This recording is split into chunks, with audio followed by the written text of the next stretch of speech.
মহারাষ্ট্রের জনপ্রিয় পর্যটন কেন্দ্র লোনাভালার ভুসিবাধই রবিবার পিকনিক করতে গিয়েছিলেন পুনের সায়েতনগরের আনসারি পরিবার।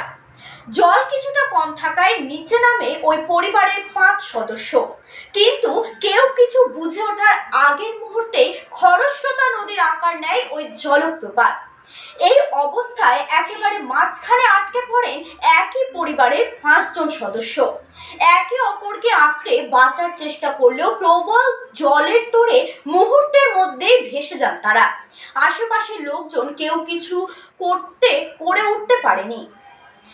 এক মহিলা সহ 3 জনের দেহ উদ্ধার করেছে পুলিশ। নিখোঁজ এক বালক ও শিশু।